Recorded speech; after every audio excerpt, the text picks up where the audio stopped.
Magandang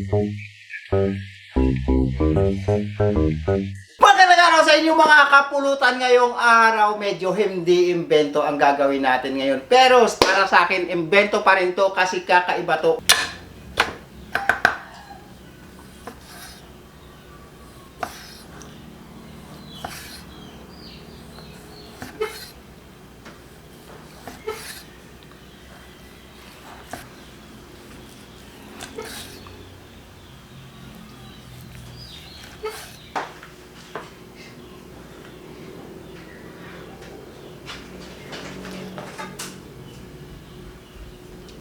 Sesame oil,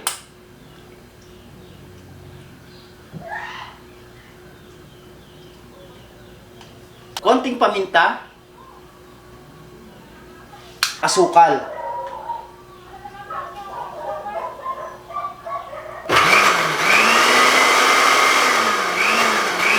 wala tayong gochujang mga kapulutan. Ang gagamitin lang natin itong ating sariling gawang lauganma. Dadagdagan ko din yan ng sesame seeds.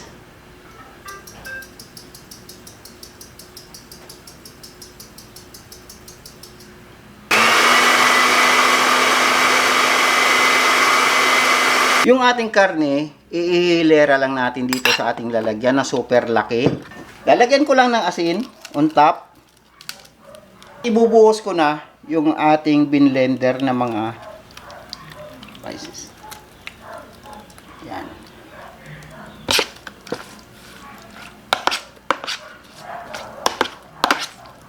"24 hours natin siyang ilalagay sa ating ref. 24 hours nating minarinate ito mga kapulutan at ipinasok natin sa ating ref. It's time na bubuksan na natin siya. Titignan natin kung ano na ba yung kanyang itsura.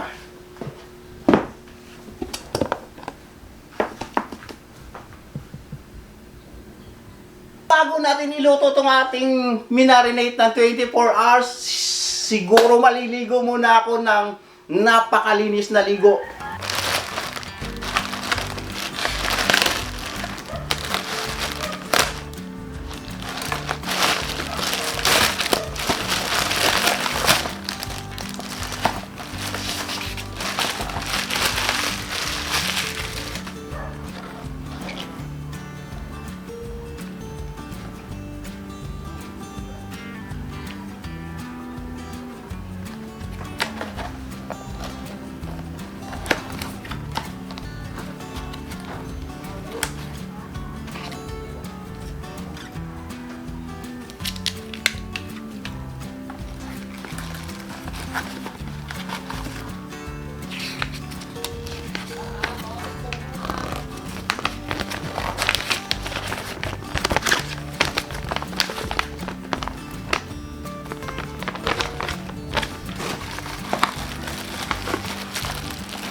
Papakita ko naman sa inyo mga kapulutan, nandito ako sa loob ng CR namin. Papakita ko sa inyo kung gaano lang kasimple ikabit itong ating product na ito na napakaganda.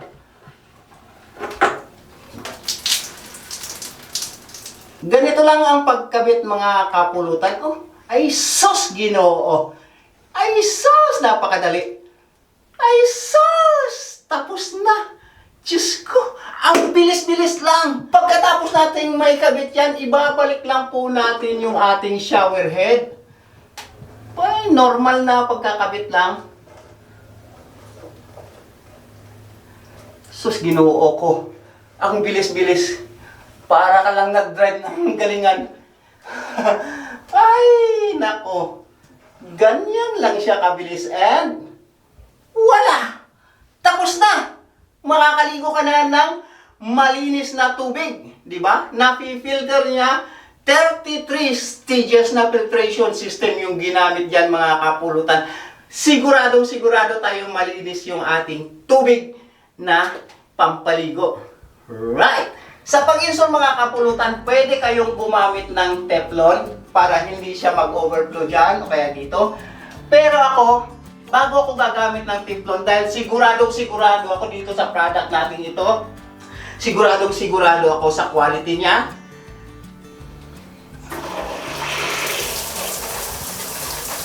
Kahit hindi ko natitignan yan, walang overflowing yan. So, kahit hindi ko na kailangan ng Teflon, pwede na siya. Sa amoy pa lang, alam na alam mong malinis. Pero alam nyo ba mga kapulutan, na itong product na ito ay SF2S na ilalabanan niya yung mga eczema. Alam niyo yun? Ganun siya katindi mga kapulutan. At yung irritation ng after niyo maligo, minsan nai-irritate kayo, napiprevent na rin yun. Yung mga irritation, itchiness, yan. At saka dryness ng inyong skin. Etong product na ito, yun lahat ang makukuha nyo. At hindi pa tayo nagtatapos doon.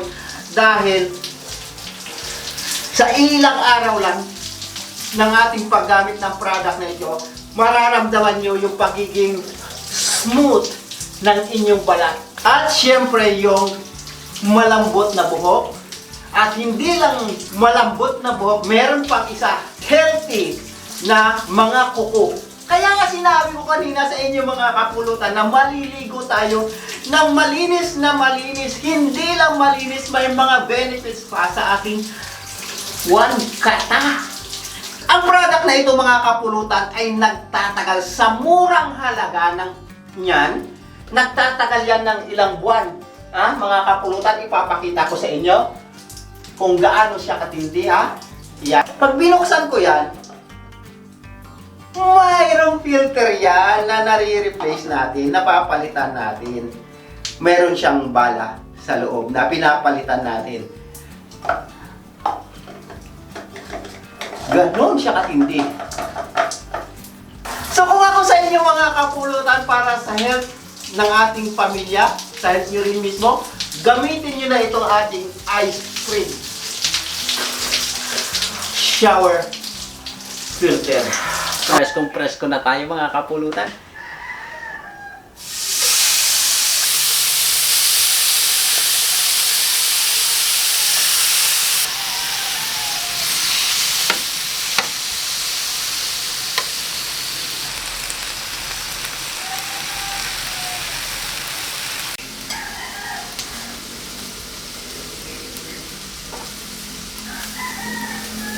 Pipiliin lang po natin at hindi parang pantay yung apoy natin. Luto na yung ating pulutan. Tara, plating na tayo. Kapulutan, ito nga at natapos na natin siyang i-plating. So, ito na itsura niya nang ma-plating na natin. Ayan.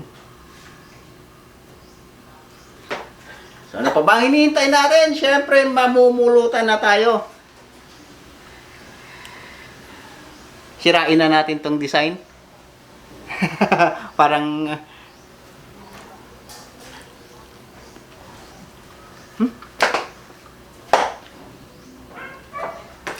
super lambot.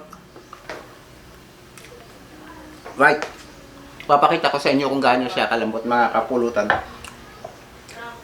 Basta tama lang yung oras ng pagluto nyo. Oras ng yung timing nyo. Pag nilaga kasi natin to medyo may katigasan, pero pagka na-timingan natin ng maayos,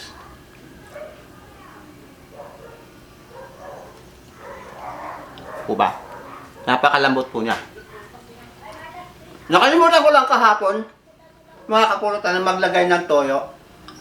Naalala ko na lamang siya nasa loob na ng freezer. So ang ginawa ko, nilagyan ko siya ng toyo. So, yung naunang step ko is may mali po doon, which is walang toyo. And of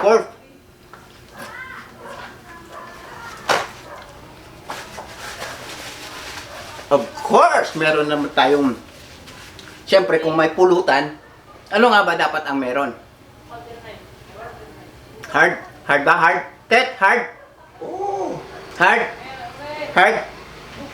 Oh. Pero hard muna tayo ngayon. Bukas na siguro tayo mag-beer. Kasi parang napaka sarap nito sa hard. Kukuha lang ako. Tapos. So ito naman yung titirahin natin ngayon.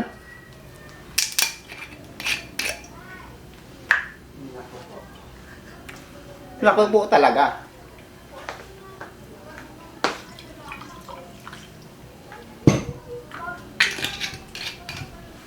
Cheers, kapulutan.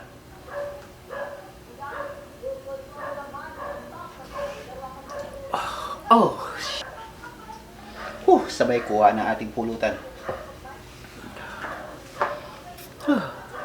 Gumuguhit sa lalamun.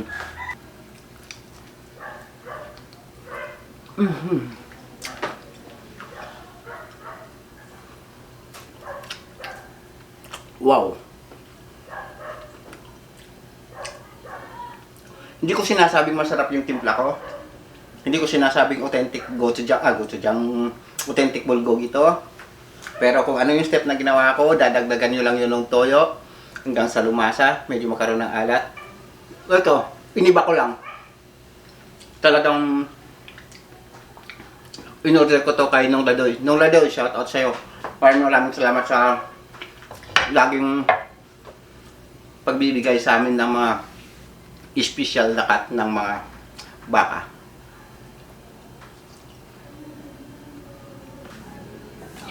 Sa pangtagay.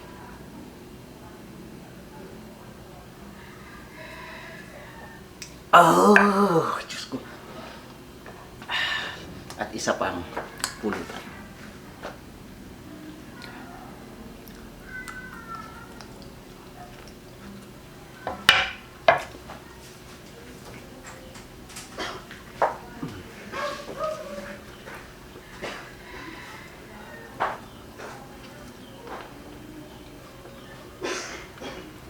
Wow!